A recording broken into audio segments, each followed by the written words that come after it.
हमारी class 12 psychology का chapter number 1 करने वाले हैं।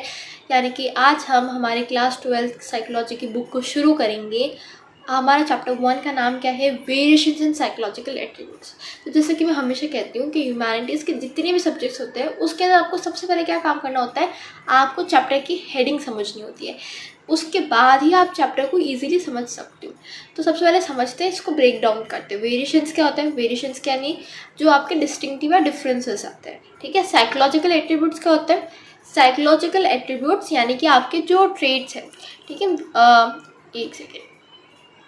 साइकोलॉजिकल एट्रीब्यूट्स यानी कि आपके जो ट्रेड्स हैं, जो आपके, जैसे बहुत सारे लोग बहुत ज़्यादा शाई होते हैं तो शाइनेस उनका है, बहुत सारे एक्सट्रोवर्ट होते हैं, बहुत सारे इंट्रोवर्ट होते हैं, तो बहुत सारे साइकोलॉजिकल एट्रीब्यूट्स हैं, ठीक है।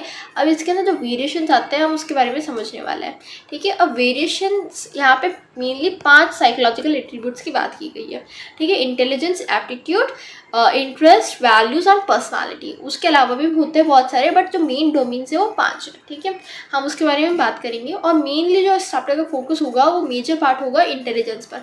बाकी भी हम पढ़ेंगे बट थोड़ा सा कम प्रोपोर्शन में पढ़ेंगे। और अब हम चैप्टर को शुरू करते हैं।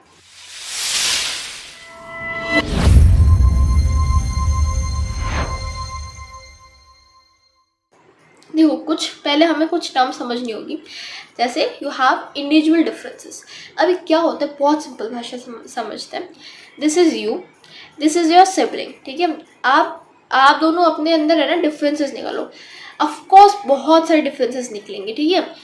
जैसे एक होता है काम होता है, एक बहुत ज़्यादा एग्रेसिव होगा, ठीक है। तो डिफरेंसेस निकलते हैं। अब अगर आप तो कोई थर्ड पर्सन को लोगे ना, अपने आप को कंपेयर करोगे उससे, काफ़ी सारे डिफरेंसेस निकलेंगे, क्योंकि हर इंसान के कैरेक्टरिस्टिक्स, उसके बिहेवियरल पैटर्न में डिफरेंसेस तो होते ही होते हैं, और इन्हें हम बोलते हैं इंडिविजुअल डिफरेंसेस, ठीक है। ये क्या होता है? डिस्टिंक्टिव और वेरिएशंस होते हैं लोगों के कैरेक्टरिस्टिक्स में और बिहेवियरल पैटर्न्स में, ठीक है। Now we move to next term, that is situationalism. ये क्या होता है? देखो, अगर एक इंसान है, सपोज आप है ना एक अपने फ्रेंड से मिलते हो, फ्रेंड नहीं है वो आपसे बहुत गुस्से से बात करता है, बट जब भी प्रिंसिपल से वो बात करता है बहुत ज़्यादा पोलाइट हो जाता है वो। ऐसा क्यों होता है? क्योंकि सिचुएशन चेंज हो जाती है, एक्सटर्नल फैक्टर है ना वो चेंज हो जाता है, ठीक है। अब बहुत सारे लोग ऑफिस में तो एकदम कामली होते हैं, बट घर जाकर उनका अलग ही रूप मिलता है, ठीक है। तो ऑफिस और जो घर पे है ना बिहेवियर चेंज होता है, वो भी किसकी वजह से होता है? एक्सटर्नल फैक्टर की वजह से होता है। तो ह्यूमन बिहेवियर एक्सटर्नल फैक्टर की वजह से जब भी चेंज हो तो हम उसकी क्या बोलते हैं? सिचुएशनिस्ट पर्सपेक्टिव, ठीक है। Now we have assessment. Assessment क्या होता है? जो असेसमेंट हम सिंपल से भाषा में क्या समझते हैं, जो एक कोई टेस्ट होता है, ठीक है, टेस्ट। अब साइकोलॉजी के अंदर जो असेसमेंट है वो फर्स्ट स्टेप है, अगर आपको साइकोलॉजिकल एट्रीब्यूट समझने हैं तो। असेसमेंट हम किसके लिए यूज़ लेते हैं? साइकोलॉजिकल एट्रीब्यूट्स को मेजर करने के लिए, कि कौन सा एट्रीब्यूट इस इंसान के अंदर कितना ज़्यादा प्रेजेंट है। उसको इवैल्यूएट करने के बाद ही हमें पता चलता है कि एट्रीब्यूट प्रेजेंट है उसके अंदर या नहीं है। हम किसी एक पर्सन के हिसाब से नहीं बोल सकते कि उसके अंदर अगर वो एक पर्सन के लिए एग्रेसिव है तो वो एग्रेसिव ही है उसका एट्रीब्यूट, ऐसा नहीं बोल सकते हम। ये एक साइंटिफिक मेथड से होता है, एक साइंटिफिक प्रोसीजर होता है इसका। और ये क्या होता है, कुछ स्टैंडर्ड्स होते हैं इसके कंपैरिजन्स के, कि आपके पास ये स्टैंडर्ड होगा, ये आपके रूल्स बने हुए हैं, और बहुत सारी मेथड्स भी है इसके अंदर, ठीक है। इसके अंदर हम बहुत सारी एबिलिटीज़ को ध्यान में रखकर करते हैं, क्योंकि असेसमेंट, देखो असेसमेंट काफ़ी तरह के होते हैं। इंटेलिजेंस का अलग टेस्ट होगा, उसके अलावा बहुत सारे असेसमेंट्स होते हैं। हम यहाँ पे कुछ असेसमेंट के टाइप्स पढ़ेंगे, बट असेसमेंट अलग अलग तरीके से किए जाते हैं, अलग अलग चीज़ को मेजर करने के लिए, ठीक है। Now we have psychological attributes के कुछ डोमेन्स। मैंने आपको बताया था ना 5 तरह के होते हैं: intelligence, aptitude, interest, personality and values, ठीक है। इंटेलिजेंस क्या होती है? वो इंटेलिजेंस हमेशा क्या होती है? एक एबिलिटी आपकी, ताकि आप वर्ल्ड को अच्छे से समझ पाओ, अच्छे से सोच पाओ, जितने भी आपके पास रिसोर्सेज है उसको अच्छे से यूज़ कर सको, ताकि जब भी आपके पास प्रॉब्लम है उसको अच्छे से सॉल्व कर सको। इसके अंदर आपको सबसे पहले क्या बोला है कि आप अडेप्ट कर सको एनवायरनमेंट के अकॉर्डिंग। सेकेंड चीज़ क्या बोली है कि आप अडेप्ट करने के साथ साथ क्या हो, यूज़ कर सको, एक अच्छे से सोच सको और एनवायरनमेंट को चेंज भी कर सको अपने अकॉर्डिंग। सेकेंड बात करते हैं हम सेकेंड डोमेन की, दैट इज एप्टीट्यूड। एप्टीट्यूड क्या होता है? अगर मैं आपको ट्रेनिंग दे रही हूँ और आप उस स्किल को सीख सको, फॉर एग्जांपल अगर मैं आपको इंग्लिश सिखा रही हूँ तो मैं आपको इंग्लिश सीखने की ट्रेनिंग दे रही हूँ, सारे आपको ग्रामर वगैरह सब कुछ समझा रही हूँ, मैं आपको ट्रेनिंग दे रही हूँ। उसके बाद में क्या होना चाहिए, आपके अंदर पोटेंशियल भी होना चाहिए लैंग्वेज सीखने का। तो एप्टीट्यूड एक जो इंडिविजुअल का पोटेंशियल है उसके बारे में बात करता है ताकि वो कोई स्किल एक्वायर कर सके।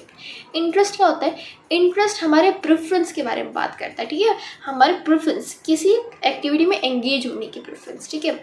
पर्सनालिटी क्या होता है, एक ऐसे कैरेक्टरिस्टिक्स जो एक इंडिविजुअल के अंदर काफ़ी लंबे टाइम से है, वो पर्सनालिटी बनते हैं और ये उसे अलग बनाते हैं दूसरों से। वैल्यूज़, वैल्यूज़ क्या होता है, कुछ उसके मॉडल्स, मतलब आइडियल जो चीज़ें हैं, जैसे बहुत सारे लोगों की ऑनेस्टी होती है कि मैं झूठ नहीं बोलता, तो ठीक है, उनकी ऑनेस्टी है ना, उनका एक आइडियल बिहेवियर है, तो उसके हिसाब से वो अपनी लाइफ को जीते हैं।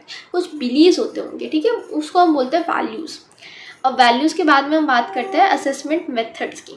असेसमेंट के अंदर भी काफ़ी सारे मेथड होते हैं और आपको पता है असेसमेंट दो तरह का होता है, एक होता है फॉर्मल जो ऑब्जेक्टिव होता है, स्टैंडर्डाइज होता है, जिसको हम साइकोलॉजिकल टेस्ट में यूज़ करते हैं, साइकोलॉजी के अंदर हम इसको मेनली यूज़ करते हैं। इनफॉर्मल क्या होता है कि इसके अंदर कोई स्टैंडर्ड वगैरह कुछ नहीं होता, उसके अंदर मेनली आपका व्यू पॉइंट होता है। असेसमेंट के काफ़ी सारे तरीके होते हैं हम असेसमेंट करने के।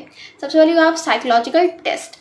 साइकोलॉजिकल टेस्ट क्या होता है, ये बहुत ज़्यादा यूज़ किया जाता है, ये एक ऑब्जेक्टिव होता है, स्टैंडर्डाइज भी होता है, ताकि इंडिविजुअल की जो बिहेवियर कैरेक्टरिस्टिक्स है और उसकी मेंटल एबिलिटीज़ है उसको हम अच्छे से इवैल्यूएट कर सकें। इसके अंदर आपका मेनली ऑब्जेक्टिव वाला होगा, येस नो या फिर कुछ ऑप्शंस दे रखे होंगे आपको। Second one is interview. Interview क्या होता है कि हम 1-on-1 बेसिस के, मैं अगर आपसे इंटरव्यू ले रही हूँ तो आपके बारे में पूछ रही हूँ, फिर मैं आपको उसके साथ आपको असेस कर रही हूँ, तो एक इंटरव्यू 1-on-1 बेसिस पर होता है। फिर आती है केस स्टडी। केस स्टडी क्या होता है, जब से वो इंसान पैदा हुआ तब से लेकर अब तक उसकी जितनी भी हिस्ट्री है, यानी जितनी भी प्रॉब्लम्स उसने फेस की है, उसकी पूरी साइकोलॉजिकल हिस्ट्री, उसके बिहेवियरल पैटर्न की हिस्ट्री, फिजिकल एनवायरनमेंट की हिस्ट्री, सब कुछ जानता है, ठीक है, इन डेप्थ एनालिसिस करता है। और फिर होता है ऑब्जर्वेशन। ऑब्जर्वेशन क्या होता है, ऑब्जर्वेशन में हम एक सिस्टमैटिकली तरीके से एक ऑर्गेनाइज्ड यानी कि हम उसको ऑर्गेनाइज करके कि हमें कैसे कैसे क्या क्या करना है। फिर एक ऑब्जेक्टिव होना चाहिए, उसका ऑब्जेक्टिव यानी एक पर्पस होना चाहिए ऑब्जर्वेशन का, कि मैं कौन से पर्पस के लिए, अगर मैं अग्रेशन के लिए निकाल रही हूँ, उसके लिए असेसमेंट कर रही हूँ, या फिर मैं इंटेलिजेंस के लिए कर रही हूँ, या फिर मैं किसी क्रिएटिविटी के लिए कर रही हूँ, तो मैं एक ऑब्जेक्टिव ज़रूर होना चाहिए उसका, ठीक है। और इसके अंदर हम क्या करते हैं, जो रियल लाइफ टाइम है, मतलब रियल लाइफ में वो कैसा बिहेव कर रहा है उसको हम देखते हैं। ऑब्जर्वेशन यानी उसको ऑब्जर्व करना, या तो हम उसके साथ बात करके उसको ऑब्जर्व कर सकते हैं, फिर जब वो दूसरों के साथ बात करें तब भी हम उसको ऑब्जर्व कर सकते हैं, यानी दूसरों के साथ जब इंगेजमेंट ले रहा है वो तब भी हम उसको ऑब्जर्व कर सकते हैं। Then fifth one is self report. Self report क्या होती है कि मेरे पास इतना टाइम नहीं है कि मैं इतना काम करूँ, ठीक है, मेरे से इतनी मेहनत नहीं होगी ये सारी चीज़ें करने की। मैं क्या बोलूँगी उस इंसान को कि तुम ही मुझे बता दो तुम्हारे पास कितने हो, तुम्हारे ओपिनियंस, बिलीव्स, जो भी तुम अपने बारे में सोचते हो सब मुझे बता दो, ठीक है, मेरे पास इतना टाइम नहीं है। ये टाइम का तो थोड़ा मैंने बताया है, but you have self report, जो उसके अंदर वो इंसान खुद के बारे में अपने आप ही बताता है। फिर होती है इंटेलिजेंस के बारे में बात करते हैं। Intelligence is the first domain. Intelligence क्या होता है, इंटेलिजेंस को बहुत सारे लोगों ने बहुत अलग अलग तरीके से बताया। ऑक्सफोर्ड डिक्शनरी के अकॉर्डिंग इंटेलिजेंस क्या है, हमारी परसीविंग का होने की पावर, यानी कि हम इंफॉर्मेशन को कितना जल्दी ग्रैस्प कर सकते हैं। फिर उसके बाद हम उस इंफॉर्मेशन को समझते हैं, अंडरस्टैंड करते हैं, लर्न करते हैं, और फिर उसके बारे में पूरी तरह एनालिसिस करते हैं, उसके बारे में जानते हैं, ठीक है। तो इसने 4 चीज़ें बताई, perceiving, knowing, understanding and learning. फिर आए one of the first psychologist, ठीक है। ये तो स्पेशल क्यों है, क्योंकि साइकोलॉजी की जो फील्ड है, इंटेलिजेंस की फील्ड, ठीक है, साइकोलॉजी के अंदर इंटेलिजेंस का इन्होंने इंट्रोड्यूस किया था। उससे पहले इंटेलिजेंस को क्या समझते थे, फिलॉसफी का पार्ट समझते थे। साइकोलॉजी कुछ अलग भी नहीं थी, फिलॉसफी का ही पार्ट समझी जाती थी। उसके अंदर बोला जाता था कि इंटेलिजेंस क्या होता है, जो बहुत ज़्यादा सोच सकता है, फिलोसोफर होता है वो इंटेलिजेंट होता है। उसके बाद में इंटेलिजेंस का नया कॉन्सेप्ट आया, ठीक है, वो इन्होंने दिया था। उन्होंने बोला कि जब हम लोगों को अच्छे से जज कर सके, फिर सिचुएशन को अच्छे से जज कर सके, उसके बाद में उसको समझ सके, और फिर ये रीजनिंग कर सके कि हमें क्या एक्शन लेना है, क्या समझना है उसके बारे में, उसको दिया था अल्फ्रेड बिनेट ने ये डेफिनेशन। फिर आए वेस्टलर। उन्होंने इंटेलिजेंस को फंक्शनैलिटी के रूप में क्लासीफाई किया, और ध्यान रखना उनके ही टेस्ट सबसे ज़्यादा वाइडली यूज्ड है, ठीक है, सबसे ज़्यादा उनके ही टेस्ट यूज़ किए जाते हैं। उन्होंने क्या बोला कि एक एग्रीगेट एबिलिटी, यानी कि पूरी मतलब जितनी भी आपकी एबिलिटीज़ है ना उन सबको मिलाकर ये बनती है, जिसके अंदर इंडिविजुअल सोच सकता है अच्छे से पर्पसफुल, यानी पर्पस के साथ एक्ट करता है और एनवायरनमेंट के साथ इफेक्टिवली डील कर सकता है, यानी एनवायरनमेंट के अकॉर्डिंग अपने आप को अडेप्ट कर लेता है। और भी बहुत सारे साइकोलॉजिस्ट है जैसे गार्डनर और स्टर्नबर्ग, उन्होंने बोला कि सिर्फ अडेप्ट नहीं करता, उसके साथ में क्या करता है, उसको चेंज कर देता है या फिर उसको मॉडिफाई भी कर देता है। ये होता है इंटेलिजेंट पर्सन। अब इंटेलिजेंस को क्लासीफाई करने के लिए दो अप्रोचेस है, ठीक है, मेनली एक होती है साइकोमेट्रिक अप्रोच। साइकोमेट्रिक अप्रोच क्या है, एक ऐसी अप्रोच है जिसके अंदर इंटेलिजेंस को सबसे पहले तो एग्रीगेट माना गया है कि सारी एबिलिटीज़ का एग्रीगेट है, उसको डिवाइड नहीं किया गया। और दूसरी चीज़ क्या है, इंटेलिजेंस के स्ट्रक्चर पर फोकस किया गया है कि सबसे पहले क्या हुआ फिर उसके बाद क्या हुआ, इंटेलिजेंस को स्ट्रक्चर वाइज क्लासीफाई कर रखा है। फिर आती है इंफॉर्मेशन प्रोसेसिंग अप्रोच, जिसके अंदर क्या है कि इसके अंदर हम फंक्शनैलिटी के बेसिस पर क्लासीफाई करते हैं, ठीक है, कि हम कॉग्निटिव यानी जो हायर और मेंटल स्टेट है उसको क्लासीफाई करते हैं, इंटेलिजेंस को क्लासीफाई कर रखा है, बट स्ट्रक्चर के बेसिस पर इतना ध्यान नहीं दिया हुआ है। इसके अंदर प्रॉब्लम सॉल्विंग और रीजनिंग के ऊपर ज़्यादा ध्यान दे रखा है, ठीक है। कैसा इंटेलेक्चुअल पर्सन एक्ट करता है ये ध्यान दिया गया है, ना कि स्ट्रक्चर ऑफ इंटेलिजेंस पर ध्यान दिया गया है, उसके बिहेवियर पर ध्यान दिया गया है। अब इसके अकॉर्डिंग बहुत सारी थ्योरीज को हमने बनाया है, ठीक है, इसके अंदर बहुत सारी थ्योरीज है दोनों अप्रोचेस को लेकर। अभी हम पढ़ रहे हैं साइकोमेट्रिक अप्रोच से लेकर बहुत सारी theories. First theory is given by one of the first psychologist Alfred beneath. उन्होंने क्या बोला कि एक ही फैक्टर है, वन सेट ऑफ एबिलिटीज होती है इंटेलिजेंस, जो हर प्रॉब्लम को सॉल्व करने के लिए काम आ जाती है। यानी कि उन्होंने बोला कि एक ही सेट ऑफ इंटेलिजेंस है, किसी के पास ज़्यादा होती है किसी के पास कम होती है, बट वो हर प्रॉब्लम को सॉल्व कर सकती है, ठीक है। नाउ उसके बाद में बहुत सारे जो साइकोलॉजिस्ट है वो इससे संतुष्ट नहीं थे, ऑब्वियस बातें नहीं होंगी क्योंकि एक सेट ऑफ एबिलिटीज़ कैसे हो सकती है। तो उसके बाद कौन सा आया, उनके बाद आया चार्ल्स पियरमैन। चार्ल्स पियरमैन ने 1927 के अंदर दी थी two factor theory. Two factor theory के अकॉर्डिंग क्या था कि दो फैक्टर्स होते हैं, जो होता है जनरल फैक्टर जो सबके अंदर कॉमन होता है, यानी कि सबको बेसिक मेंटल ऑपरेशंस करना आता है। उसके बाद होता है एक स्पेसिफिक फैक्टर जो एक स्पेसिफिक क्वालिटी को दर्शाता है। जैसे बहुत सारे लोग एक्सीलेंट सिंगर्स होते हैं, बहुत अच्छा गाना गाते हैं, तो वो उनका एक स्पेसिफिक फैक्टर है, ठीक है। अब ये इनके इतने खास क्यों थे, क्योंकि यही पहले इंसान थे जिन्होंने स्टैटिस्टिकल मेथड यूज़ की थी साइकोलॉजी के अंदर, और इसका नाम क्या था, factor analysis. Now we have the next theory that is given by Louis Thurstone, that is theory of primary mental abilities. उन्होंने बोला था कि इंटेलिजेंस के अंदर 7 प्राइमरी एबिलिटीज़ होती है, ठीक है, जो एक दूसरे से काफ़ी इंडिपेंडेंट होती है। जैसे आप न्यूमेरिकल एबिलिटी ले लो। न्यूमेरिकल एबिलिटी क्या होती है, फर्स्ट एबिलिटी है जिसके अंदर हम नंबर्स को कितना स्पीडली कैलकुलेट कर सकते हैं, वो होती है numerical ability. Then it's spatial relations, ठीक है, जिसके अंदर हम विजुअलाइज बहुत अच्छे से कर सकते हैं। एग्जाम्पल दो उसका, सपोज मैं कि आपको डिस्क्रिप्शन दे रही हूँ, आपको उसको विजुअलाइज करना है। आप किसने बहुत जल्दी विजुअलाइज कर लिया वो कमेंट सेक्शन में लिखकर बताना। स्पेक्ट्रल रिलेशंस का एक तरफ पेड़ है, उसके नीचे झूला है, फिर यहाँ पे कार रखी हुई है, and then there is a bungalow behind, और बहुत ज़्यादा बुरा वेदर हो रखा है, और आप उसको कितने जल्दी अपने दिमाग में इमेज फ्रेम कर ले तो वो आपके स्पेक्ट्रल रिलेशंस को बताते हैं। Third one is perceptual speed, कि आप जो डिटेल्स को कितना ज़्यादा अच्छे से कितना फास्टली परसीव कर सकते हो, ले सकते हो। जैसे अगर ये पेज है आपको दिख रहा है अभी, तो आप इसके अंदर देखोगे देयर इज़ अ ट्री, यहाँ पे ट्री है, यहाँ पे एक ब्रांचेस है, ठीक है, यहाँ का कलर पिंक है, लाइट पिंक है, तो आपने इसको कितना जल्दी परसीव कर सकते हो आप इस डिटेल्स को। फिर होती है वर्ड फ्लुएंसी। वर्ड फ्लुएंसी यानी कि आप कितना ज़्यादा इजीली वर्ड्स को यूज़ कर सकते हो, कितना फ्लुएंट हो आप बोलने में, कितना फ्लेक्सिबली आप यूज़ कर सकते हो। एंड यार मेमोरी, कितना ज़्यादा अच्छे से आप रिकॉल कर सकते हो। कुछ लोगों की है ना 10 साल पुरानी बात उन्हें याद रहती है, और कई बार होता है कि कुछ लोगों को 50 साल पुरानी बात याद भी रहती है। तो इसलिए बहुत पहले वाले लोग बोलते हैं कि है ना बिदाम खाया करो। तो मेमोरी क्या होती है, हमें जो हमारी जो मेमोराइजिंग स्किल्स होती है, रिकॉल करने की जो स्किल्स होती है, उसको हम मेमोरी बोलते हैं। 6th one is inductive reasoning. Inductive reasoning में लोग काफ़ी कंफ्यूज हो जाते हैं।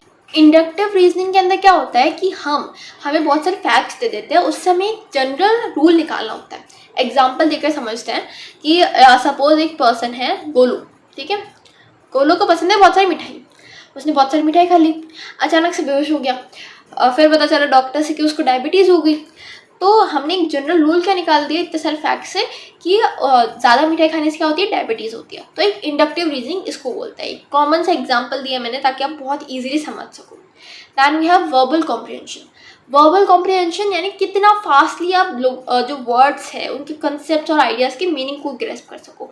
बहुत लोग क्या होता है जो ना पोम्स है ना बहुत इजीली समझ पाती है, आ जाती है, ठीक है। बहुत लोगों को समझ में ही नहीं आती कि क्या लिखा हुआ है, क्या समझा है उसने। तो बहुत इनकी किसी के पास वर्बल कॉम्प्रिहेंशन की जो स्किल होती है, जो इंटेलिजेंस होती है वो ज़्यादा अच्छी होती है, एबिलिटी ज़्यादा अच्छी होती है। Now let's move to the next intelligence, that is hierarchical model, जो दिया था आर्थर जेनसन ने। आर्थर जेनसन ने इंटेलिजेंस को 2 लेवल में बोला था कि फर्स्ट लेवल होता है एसोसिएटिव लर्निंग। एसोसिएटिव लर्निंग का क्या होता है कि जितना आपने जैसे इनपुट दिया ना वैसा ही आउटपुट मिलेगा आपको। लेवल 2 होता है कॉग्निटिव कॉम्पिटेंस। कॉग्निटिव कॉम्पिटेंस के अंदर क्या होता है कि आप अपना हायर ऑर्डर स्किल्स यूज़ करते हो जिससे आप इफेक्टिव आउटपुट निकाल सको, यानी आउटपुट इनपुट से अलग होता है और सिचुएशन के अकॉर्डिंग चेंज होता रहता है। अब इसके एग्जाम्पल समझते बहुत इजीली समझ में आ जाएगा। और ये बात ध्यान रखना, लेवल 2 को कॉग्निटिव कॉम्पिटेंस कहते हैं।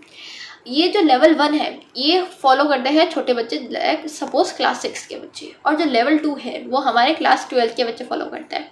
अब देखो लेवल 1 में क्या है, उन्हें आंसर लिखवा दिया, क्वेश्चन लिखवा दिया, एग्जाम में सेम क्वेश्चन आता है और जैसा उन्होंने आंसर लिखा है ना वैसा का वैसा वो याद करेंगे और एग्जाम में वैसा का वैसा लिख करेंगे, यानी जैसा उन्होंने इनपुट लिया है वैसा ही आउटपुट भी वो देंगे।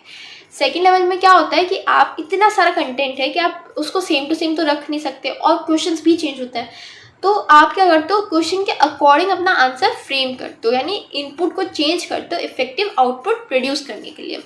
Now let's move to the next one, that is JP Guilford. JP Guilford ने दिया था स्ट्रक्चर ऑफ इंटेलिजेंस मॉडल, यानी कि उन्होंने 3 डायमेंशंस के अंदर इंटेलिजेंस को क्लासीफाई कर रखा था। First one is contents. यहाँ पे ऑपरेशन दे रखा है but let's explain it by contents first. Contents क्या होता है कि जो भी आपका इनपुट है जिसके ऊपर आप वर्क करोगे, जो भी इंफॉर्मेशन है, अब चाहे वो एक विजुअल इमेज भी हो सकती है, वॉइस भी हो सकती है, कुछ लेटर्स के अंदर भी हो सकती है, वर्ड्स के अंदर भी हो सकती है, बिहेवियर के अंदर भी हो सकती है, आपने किसी को देखा उसके अंदर भी हो सकती है, किसी के फॉर्म में भी हो सकती है कंटेंट्स, ठीक है। और उसके बाद होते हैं ऑपरेशन, यानी आपने इन्फॉर्मेशन तो ले लिया, अब उसको क्या आप उसके अंदर क्या क्या करोगी, या तो डाइवर्जेंट थिंकिंग लोगे या कन्वर्जेंट लोगे, या फिर मेमोरी को उसके मेमोरी रिटेंशन लोगे, या फिर आप कॉग्निशन यूज़ लोगे कि उसको और सोचोगे, रीजनिंग यूज़ लोगे, इवैल्यूएशन यूज़ लोगे, तो आप उसके ऊपर क्या ऑपरेशन परफॉर्म करते हो, ठीक है, दैट इज ऑपरेशन। नाउ उस ऑपरेशन परफॉर्म कर लिया, अब उसको क्या करना है, आपको वापस प्रोसेस करने के बाद क्या करना है, उसको एग्जीक्यूट करना है, ठीक है। क्या आप करते हो उसको हम बोलते हैं प्रोडक्ट्स, यानी कि आप कैसे उसको क्लासीफाई करते हो। कुछ लोग यूनिट्स के अंदर, क्लासेस के अंदर, और उसको ट्रांसफॉर्म कर देते हैं, इम्प्लाई करते हैं, तो ऐसे क्लासीफाई कैसे करते हो, ठीक है, ये होता है प्रोडक्ट्स। ये 3 हो गए क्लियर। नाउ जेपी गुल्फर्ड ने 1988 के अंदर 6x5x6 सेल्स बनाए थे, ठीक है। ये सेल बनाए थे, टोटल इनका 180 होता है, यानी 180 सेल्स बनाए थे उन्होंने। 3 डायमेंशंस बनाई थी, ठीक है, 3 डायमेंशन, यानी सपोज ये x एक्सिस है, ये y है, और यहाँ पे उन्होंने z ऐसे बना दी थी, ये z है, ठीक है। तो 3 डायमेंशंस बनाए थे उन्होंने और उसके अंदर 180 सेल्स बने थे उनकी टोटल, ठीक है। जिसके अंदर 180 सेल्स के हर एक सेल के अंदर एक न एक स्किल या एक न एक एबिलिटी तो होती है, एक फैक्टर तो होता ही है, कई बार ज़्यादा भी होते हैं बट मिनिमम 1 तो हो गए होगा। Now let's move on to the next one, that is Howard Gardner theory of multiple intelligence. यहाँ से क्या होता है, इंफॉर्मेशन प्रोसेसिंग अप्रोच शुरू हो जाती है। हार्वर्ड गार्डनर ने बोला कि इंटेलिजेंस एक सिंगल एंटिटी नहीं है, ये बहुत सारी इंटेलिजेंस होती है और काफ़ी ज़्यादा वो इंडिपेंडेंट है, बट वो इंटरैक्ट करती है, साथ में काम करती है, एक इफेक्टिव, यानी प्रॉब्लम सॉल्व करने के लिए हम एक उसको यूज़ कर सकते हैं। एक प्रॉब्लम सॉल्व करने के लिए हम बहुत सारी इंटेलिजेंस को यूज़ कर सकते हैं। उन्होंने 8 तरह की इंटेलिजेंस बताई, ठीक है। फर्स्ट वन इज लिंग्विस्टिक, यानी कि हमारी जो लैंग्वेज यूज़ करने की एबिलिटी, ठीक है, लैंग्वेज प्रोड्यूस करने की, लैंग्वेज यूज़ करने की, उसको समझने की, इसको हम बोलते हैं लिंग्विस्टिक। जो भी इसके अंदर ज़्यादा होते हैं वो क्या बनते हैं, पोइट्स बनते हैं, राइटर्स बनते हैं। Then we have logical mathematical, जो हमारे problem solving, scientific thinking, procedure, उसके बारे में जो भी नॉलेज है वो होती है लॉजिकल मैथमेटिकल, ठीक है। ये नोबेल प्राइज विनर्स होते हैं, साइंटिस्ट होते हैं। थर्ड वन इज स्पेक्टियल, यानी कि हम विजुअल इमेज कितना जल्दी, कितना आसानी से बना सकते हैं, उसको कितना अच्छे से समझ सकते हैं, वो होती है स्पेक्टियल, ठीक है। जो पेंटर्स होते हैं, आर्किटेक्चर्स होते हैं, जो सेलर्स होते हैं, वो भी इसके अंदर ज़्यादा होते हैं। Then we have musical. Musical क्या होता है कि रिदम्स को प्रोड्यूस करना, समझना, उसके पैटर्न्स के बीच में ध्यान देना, ये सब रिदम्स का पार्ट है, ठीक है। Now we have bodily kinesthetic. Bodily kinesthetic यानी कि जब हम हमारी बॉडी को एक फ्लेक्सिबली यूज़ कर सकते हैं, या तो पूरी बॉडी को यूज़ कर सकते हैं, उसका कुछ पार्ट यूज़ कर सकते हो फ्लेक्सिबली। जो डांसर्स होते हैं, एथलीट्स होते हैं, वो इसको इतना फ्लेक्सिबल बना देते हैं, इतना अच्छे से आप यूज़ कर सकते हो कि आप कोई भी प्रॉब्लम सॉल्व कर लेते हो, ठीक है। इसको हम बोलते हैं bodily kinesthetic. Then is interpersonal and intrapersonal, हम इसको साथ में करेंगे। इसके अंदर काफ़ी ज़्यादा कन्फ्यूजन रहता है, ठीक है। इसको हम एक शॉर्ट ट्रिक से याद करते हैं। इंटरपर्सनल यानी आपस में, ठीक है, इंटर यानी आपस में, ठीक है। तो इंटरपर्सनल यानी कि एक दूसरे के साथ में हम दूसरों की फीलिंग्स, उसके इमोशंस, उनके बिहेवियर्स कितना अच्छे से, कितना फास्टली, कितना सही से समझ सकते हैं, वो होती है इंटरपर्सनल, ठीक है।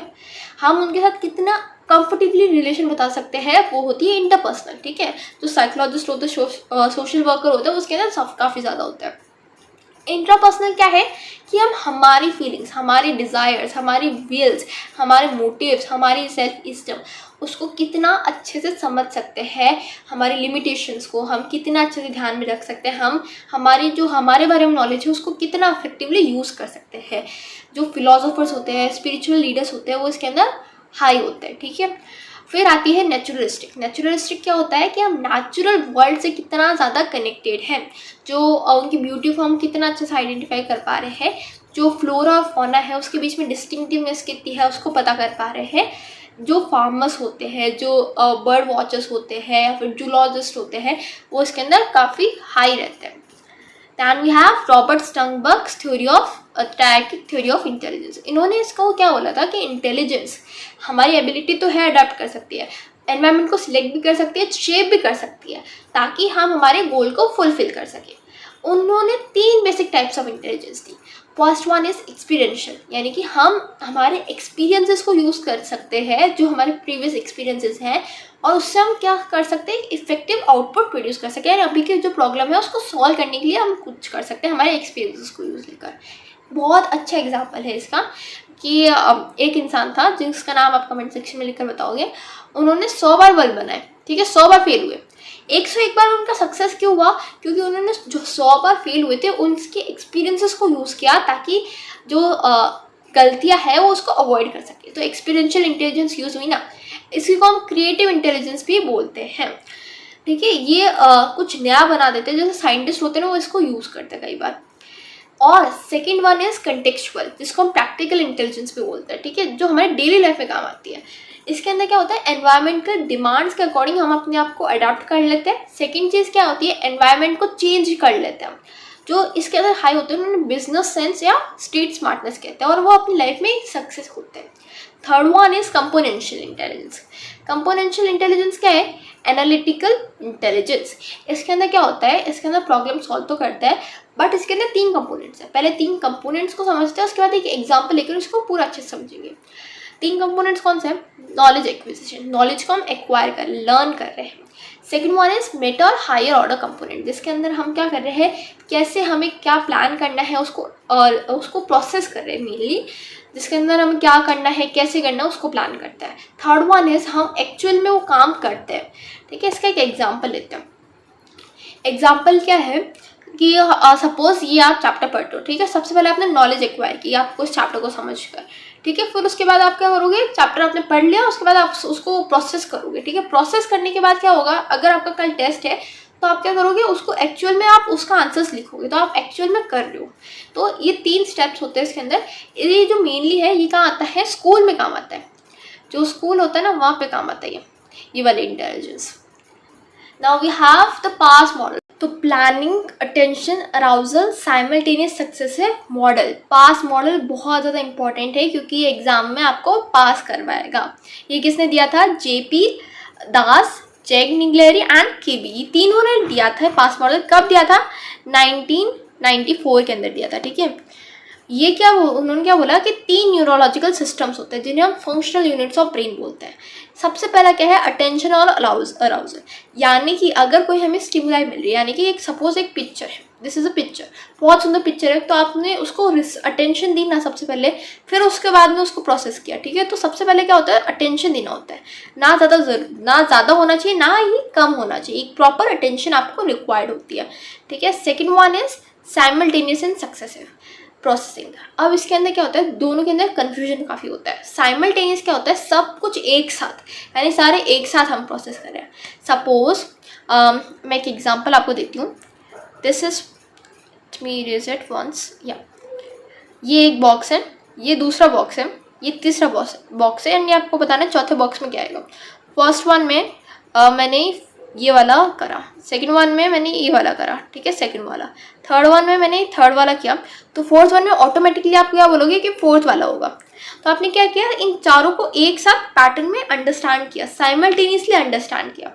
ठीक है, तो उसको हम बोलते हैं साइमल्टेनियस, यानी सबको एक साथ इंटीग्रेट करना हमें उन्हें मीनिंगफुल पैटर्न के अंदर। ठीक है, अंडरस्टैंडिंग के लिए। अब इसका एक टेस्ट भी है, रावन्स प्रोग्रेसिव मैट्रिक्स, जो इसके अंदर यूज़ होता है। सेकेंड वन इज सक्सेसिव यानी एक के बाद एक। Suppose you have 2, 4, 6 and 8, then आप बताओ 10 के बाद इसके बाद में क्या आएगा। तो देखो 2 के बाद क्या आया? 4 आया, तो सबसे पहले आपने इसको समझा। फिर आपको पता है 4 के बाद क्या आएगा? 6 आएगा, तो आपको एक 6 पता कर चलते आप बात पता कर सकते हो 8 आएगा, क्योंकि एक पता करके आपको दूसरा रिकॉल अपने आप हो जाता है। तो 8 के बाद क्या आएगा? 10 आएगा, क्योंकि आप इसको सक्सेसिवली कर सकते हो, एक के बाद एक आपको अपने आप रिकॉल हो जाएगा। वैसे ए है, ए बी अल्फ़ाबेट्स भी होता है ना, वैसे ही होते हैं। तो ए के बाद क्या आएगा? बी आ रहा है, तो मुझे पता चल गया बी के बाद क्या आएगा? सी आएगा, सी के बाद क्या आएगा? डी आएगा। तो मैं एक रिकॉल करते ही मुझे दूसरा अपने आप रिकॉल हो जाएगा, दैट इज सक्सेसिव।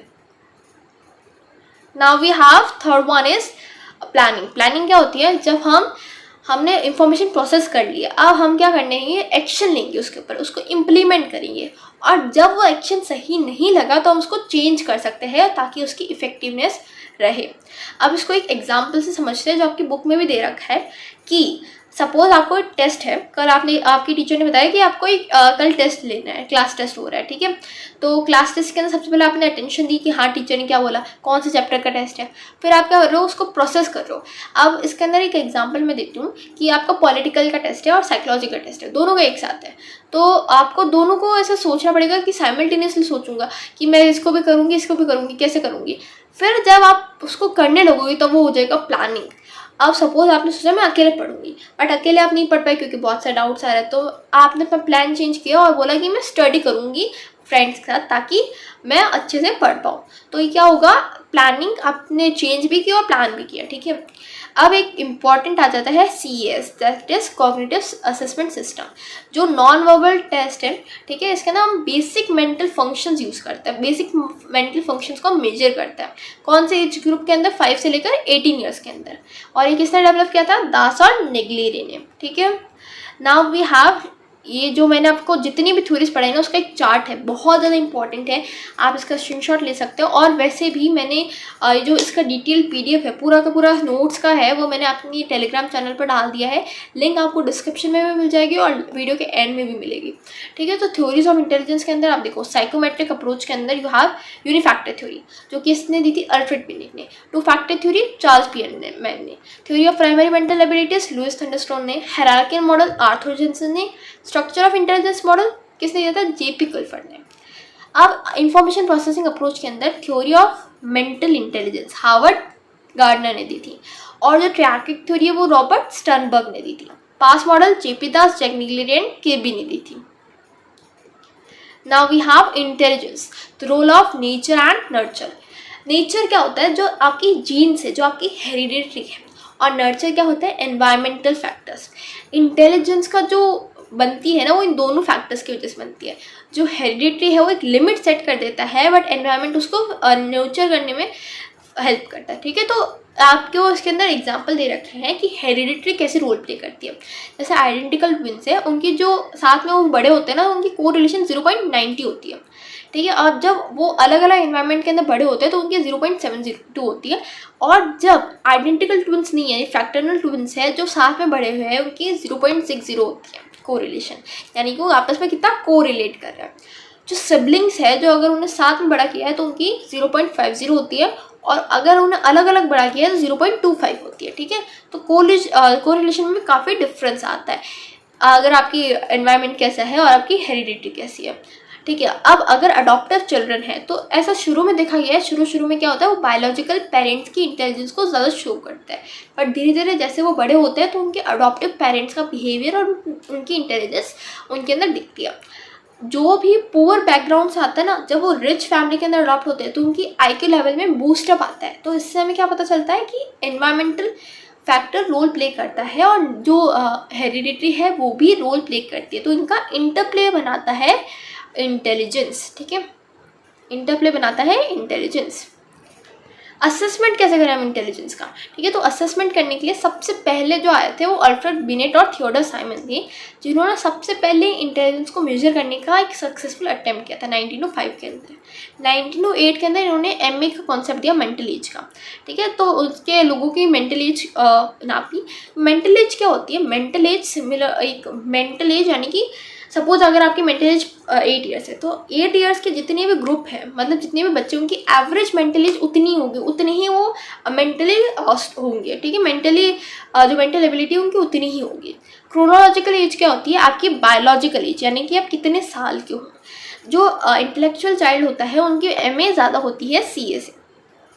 जो थियोडर और साइमन है, उन्होंने क्या बोला कि जो मेंटल रिटार्डेशन, जिसको हम इंटेलेक्चुअली डेफिशिएंट बोलते हैं, वो क्या होती है, 2 साल कम होती है MA से। क्रोनोलॉजिकल एज 2 साल कम होती है मेंटल एज से। Mental age -2 is equals to chronological age in case of जो इंटेलेक्चुअली डिसेबिलिटी है या इंटेलेक्चुअली डेफिशिएंट है।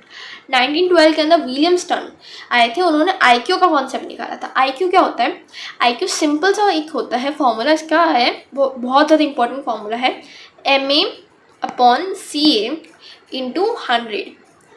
अब सपोज किसी का MA है 12, CA है 10 और × 100 आपको करना है IQ निकालने के लिए, ठीक है। तो IQ क्या निकलेगा, 120, that is in the superior category. उनका IQ मीन पॉपुलेशन से ज़्यादा है। अभी मीन पॉपुलेशन का IQ कितना होता है, वो होता है 100। और इसको नापने के लिए, मतलब इसको है ना विजुअल अंडरस्टैंडिंग के लिए, आपको एक नॉर्मल कर्व बनता है जो सिमेट्रिकल होता है, यानी कि इस तरफ इक्वल होता है, इस तरफ भी इक्वल होता है, बेल शेप्ड कर्व होता है। अब इक्वल क्यों होता है, क्योंकि जो ज़्यादातर पॉपुलेशन है उनका IQ एवरेज ही होता है, दैट इज़ 90 to 109 ही होता है।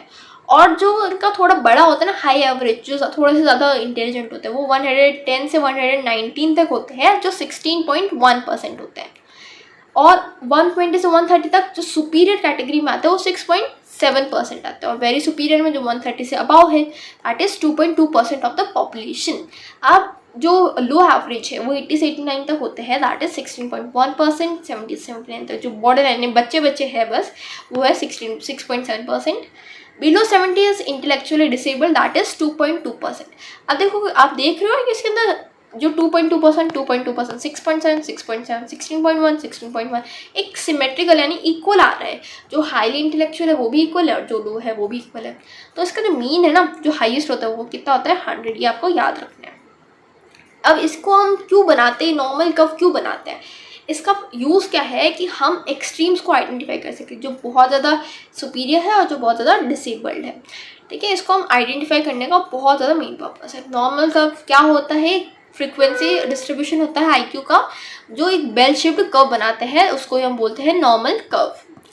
अब बात करते हैं इंटेलेक्चुअली डेफिशिएंट या मेंटल रिटार्डेशन की। तो American association of mental deficiency ने बोला, इसका फुल फॉर्म बहुत ज़्यादा इंपॉर्टेंट है, एग्जाम में आ जाता है। उन्होंने बोला मेंटल रिटार्डेशन। देखो, मेंटल रिटार्डेशन है ना, पहले यूज़ होता था, अब यूज़ नहीं होता, अब इंटेलेक्चुअली डेफिशिएंट यूज़ होता है। उन्होंने क्या बोला था कि सबसे पहले क्या है, सब एवरेज इंटेलेक्चुअल फंक्शनिंग होगी, यानी कि उनकी जो इंटेलिजेंस है वो जो एवरेज से काफ़ी कम होगी, दैट इज़ लेस देन 70। ये हमेशा ध्यान रखना, जो लेस देन 70 है that is only intellectually deficient. Second चीज़ क्या बोली कि जो उनका अडेप्टिव बिहेवियर होगा वो नहीं होगा, वो अपने आप पर इंडिपेंडेंट कम ही रह सकते हैं, सिर्फ थोड़ा बहुत जो पॉपुलेशन है वो इंडिपेंडेंट रह सकती होगी। थर्ड चीज़ क्या बोली कि डेवलपमेंट पीरियड के अंदर ही हमें दिख जाएगा, 0 से लेकर 18 ईयर्स के अंदर भी हमें दिख जाएगा उनका जो IQ है वो कम हो, उनकी डेवलपमेंट कम हो, ये हमें पहले ही पता चल जाएगी। अब इसके अंदर है ना बहुत सारे लेवल्स होते हैं, इसके अंदर माइल्ड होता है, मॉडरेट होता है, सीवियर और प्रोफाउंड होता है, 4 लेवल्स होते हैं, ठीक है।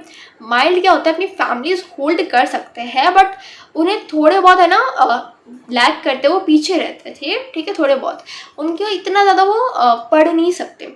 मॉडरेट की बात करें तो मॉडरेट क्या होता है कि फैमिली ज़्यादा अच्छे से ओन नहीं कर सकते, उन्हें थोड़ी बहुत क्या करनी पड़ती है, थोड़ी बहुत उन्हें उनके ऊपर नज़र रखनी पड़ती है, बट एट ऑल वो जॉब होल्ड कर सकते हैं, ठीक है। थर्ड वन होता है सीवियर और फोर्थ वन होता है प्रोफाउंड, ये बिल्कुल कुछ नहीं कर सकते, इन्हें क्या करना होता है, इंस्टीट्यूशनल केयर के अंदर हमें पूरी लाइफ टाइम तक रखना पड़ता है। इनके अंदर जो लैंग्वेज स्किल्स है वो भी डेवलप नहीं होती, कोई और स्किल्स भी ज़्यादा डेवलप नहीं होती। नाउ अब हम बात करते हैं इंटेलेक्चुअली गिफ्टेड, यानी इसका एकदम अपोजिट, जिनका IQ 130 से अबव होता है वो इंटेलेक्चुअली गिफ्टेड होता है। टर्मन ने 1925 में 1500 बच्चों पर स्टडी की थी जिनका IQ 130 से अबव था। अब हम 2 टर्म्स के बारे में बात करेंगे, गिफ्टेडनेस एंड टैलेंट। इन दोनों को काफ़ी लोग इंटरचेंजेबली यूज़ करते हैं बट ये अलग अलग टर्म्स हैं।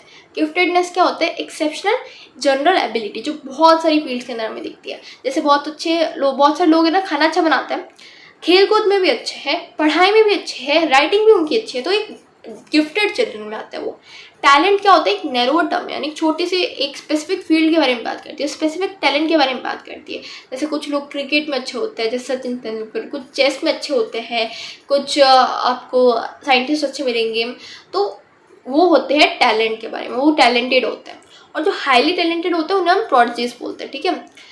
कुछ कैरेक्टरिस्टिक्स है गिफ्टेड चिल्ड्रन की, या आप अपने मर्जी से भी लिख सकते हो, यहाँ पे दे भी रखी है कि वो लॉजिकल थिंकिंग, क्वेश्चनिंग और प्रॉब्लम सॉल्विंग में अच्छे होंगे, उनकी इंफॉर्मेशन प्रोसेसिंग अच्छी होगी, ठीक है, वो दूसरों के बहकावे में भी नहीं आएंगे, नॉन कन्फॉर्मिस्ट थिंकिंग होगी, वो अपने अकेडमिक जो अचीवमेंट्स उसके बारे में काफ़ी ज़्यादा प्रेफरेंस रखते हैं और वो अकेले रहना ज़्यादा पसंद भी करते हैं, ठीक है। वो जनरलाइज और डिस्क्रिमिनेट अच्छे से कर सकते हैं, इंफॉर्मेशन प्रोसेसिंग अच्छी होगी, उनकी जो क्रिएटिव थिंकिंग है वो भी ज़्यादा अच्छी होगी, ठीक है, और मोटिवेशन तो उनका बहुत ज़्यादा अच्छा होगा।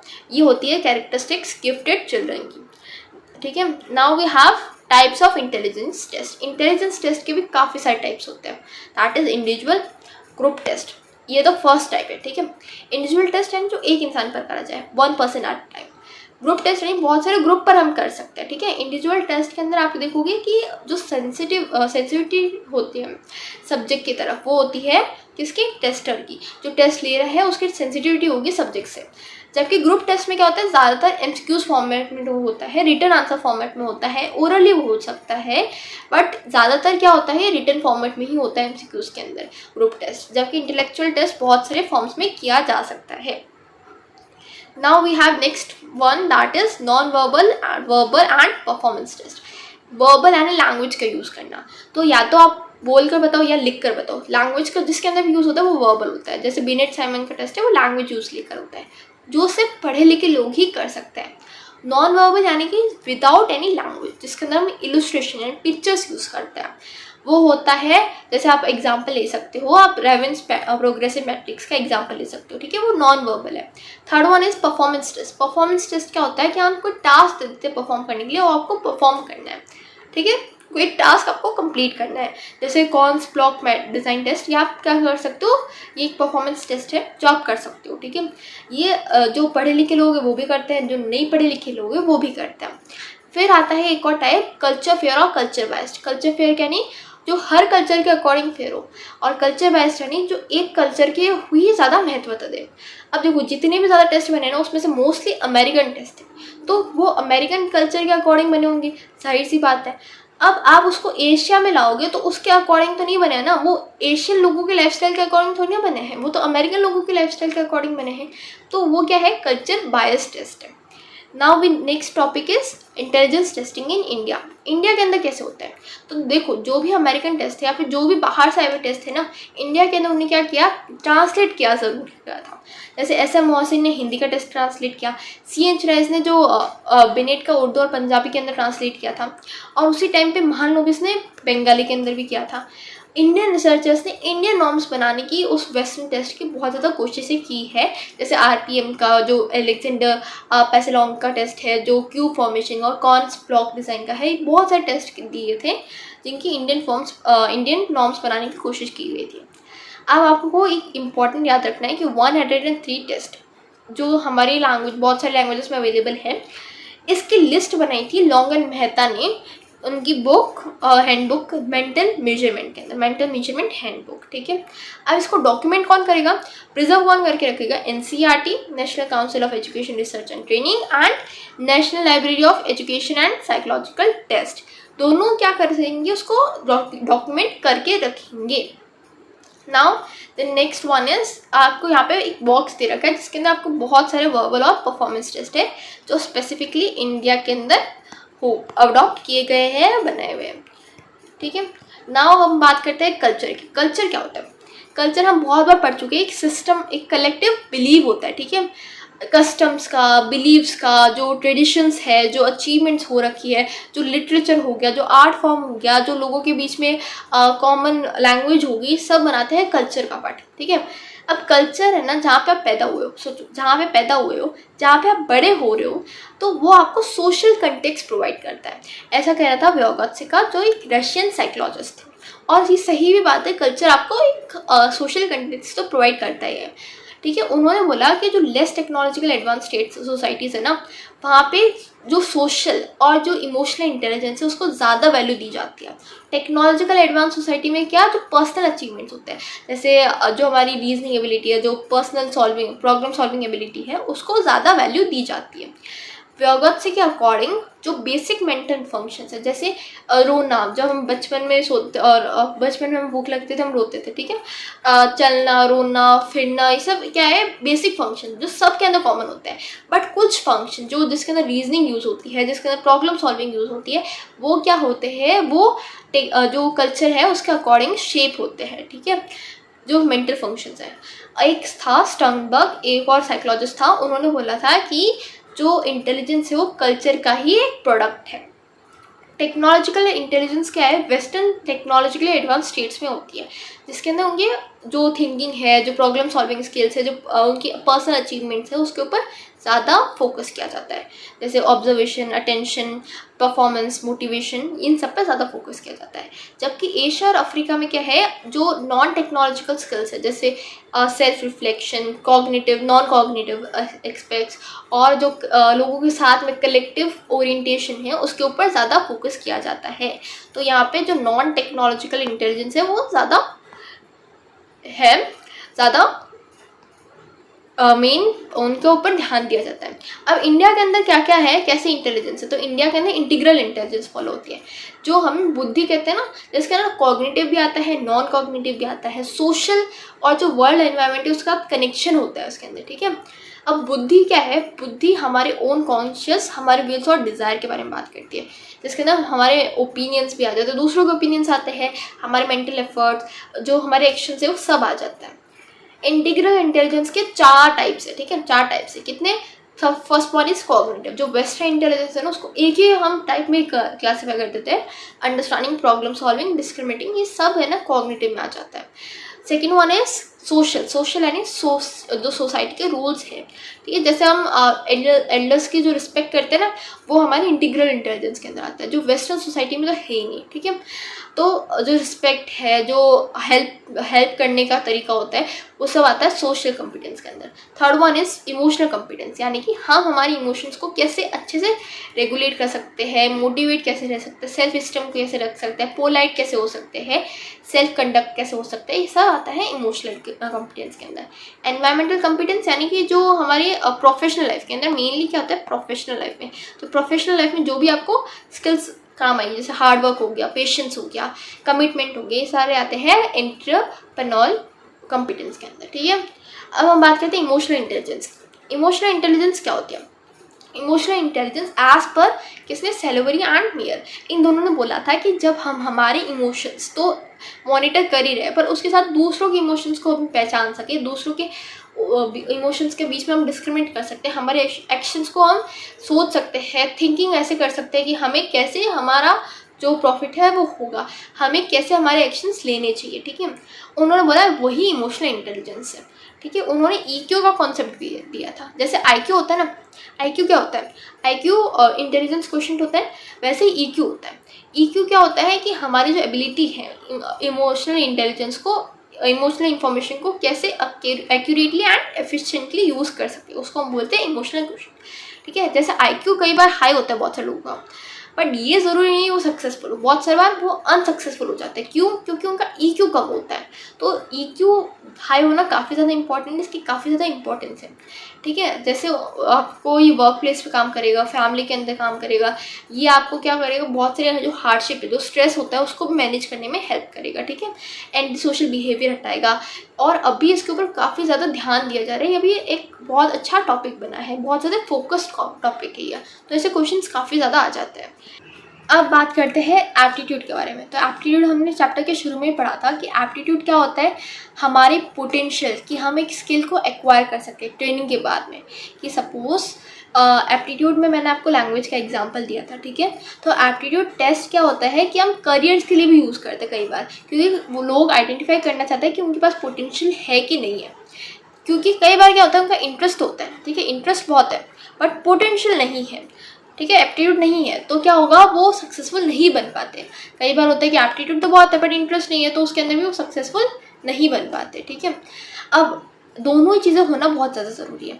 एग्जाम्पल लेते हैं डॉक्टर का, ठीक है। डॉक्टर का काफ़ी पॉपुलर एग्जाम्पल मैं ले रही हूँ, ठीक है। तो डॉक्टर है ना, सपोज आपके पास एप्टीट्यूड तो है, मेरे पास पोटेंशियल है डॉक्टर बनने की, बट मुझे इंटरेस्ट ही नहीं डॉक्टर बनने में, क्या मैं सक्सेसफुल डॉक्टर बनूंगी, नहीं बनूंगी, ठीक है। पेरेंट्स मुझे फोर्स करें डॉक्टर बनने के लिए। कई बार होता है कि मेरा इंटरेस्ट तो बहुत है डॉक्टर बनने का, मेरे पास इतनी स्किल्स ही नहीं, इतना एप्टीट्यूड पोटेंशियल ही नहीं है मेरे पास डॉक्टर बनने का, ठीक है। तो उसके अंदर मैं सक्सेसफुल डॉक्टर नहीं बनूंगी। दोनों ही चीज़ें रिक्वायर्ड होती है। अब बात करते हैं इंटेलिजेंस और एप्टीट्यूड टेस्ट के अंदर डिफरेंस। इंटेलिजेंस क्या होता है, एक जनरल मेंटल एबिलिटीज़ के बारे में समझता है, ठीक है, उसके अंदर टेस्ट लेता है।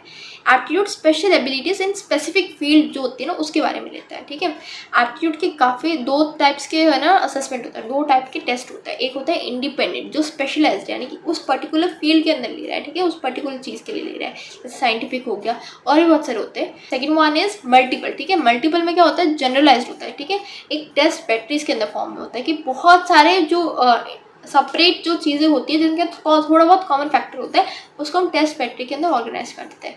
You have DAT, that is differential aptitude test, जो बहुत ज़्यादा यूज़ होता है, ठीक है। Then general aptitude test batteries और armed service vocational aptitude battery, ठीक है, ये सारे आते हैं DAT, ये सारे आते हैं मल्टीपल के अंदर, ठीक है। अब DAT जो है इनकी इंडिपेंडेंट सबसेट्स भी होते हैं, जैसे verbal reasoning, numerical reasoning, abstract reasoning, clerical speed, accuracy, mental mechanical reasoning, space relation, spelling, language uses. अब इसके अंदर जो इम्पोर्टेंट जो आता है ना वो क्या आता है, JM ओजा, उन्होंने DAT का इंडियन अडाप्शन किया था, ठीक है, इंडियन अडाप्शन किया था। तो देखो क्रिएटिविटी क्या होती है, क्रिएटिविटी यानी कुछ नया, कुछ यूनिक प्रोड्यूस करना, ठीक है, जो सोशली रेलिवेंट हो। ये ध्यान रखना है, ये क्या होना चाहिए, ये सोशली रेलिवेंट होना चाहिए, यानी कि सोसाइटी के अंदर कुछ काम का होना चाहिए इसके अंदर, ठीक है। कुछ पोएम्स हो सकती है, कुछ थ्योरीज हो सकती है, जैसे टैगोर और आइंस्टाइन की बात करते हैं, ठीक है। इसके अंदर क्या होता है, आपको इतना हाई लेवल का होना की भी ज़रूरत नहीं है, आपको एक नॉर्मल अगर आप लाइफ जी रहे हो तो भी आप क्रिएटिव हो सकते हो, जैसे पॉटर भी क्रिएटिव होता है, ठीक है। बट इसके अंदर क्या होता है, डिफरेंस लेवल का डिफरेंस आ जाता है, ठीक है। इसके अंदर हमेशा क्रिएटिविटी के अंदर क्या होता है, नई डायमेंशन आती है, नया कुछ आता है, ठीक है, जिसके अंदर हम क्या करते हैं, कुछ नया बनाते हैं। क्रिएटिविटी भी हेरिडिटी और एनवायरनमेंट का प्रोडक्ट है, ठीक है। हेरिडिटी लिमिट सेट कर देती है पोटेंशियल पर, और एनवायरमेंटल फैक्टर उसको बढ़ने में हेल्प करते हैं। कई बार होता है कि पेंटर बनना तो चाहता है, उसके पास हेरिडिटी तो है बट उसके पास क्या है, एनवायरमेंटल, उसके पेरेंट्स सपोर्ट नहीं कर रहे, दैट इज एनवायरमेंटल फैक्टर नहीं सपोर्ट करते उसको कई बार। अब इंटेलिजेंस और क्रिएटिव रिलेशंस में बहुत ज़्यादा बताया था।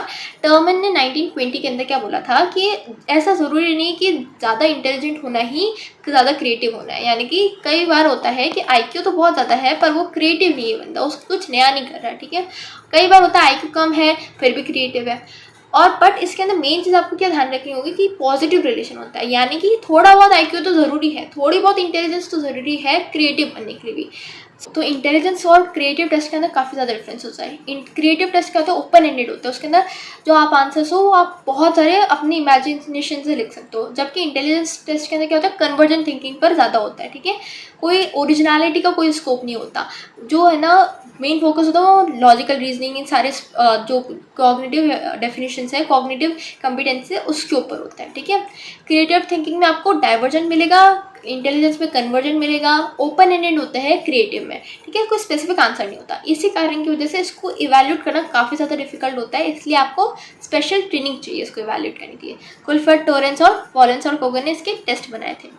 अब यहाँ से हमारा चैप्टर कंप्लीट हो चुका है, बट अगर आपको इस चैप्टर की नोट चाहिए तो आप मेरी टेलीग्राम चैनल को ज्वाइन कर सकते हो, ठीक है। यहाँ पे इसका कोड दे रखा है, स्कैन कर सकते हो, या फिर डिस्क्रिप्शन में मैं इसका लिंक डाल दूँगी। तब तक के लिए मिलते हैं नेक्स्ट वीडियो में। Thank you.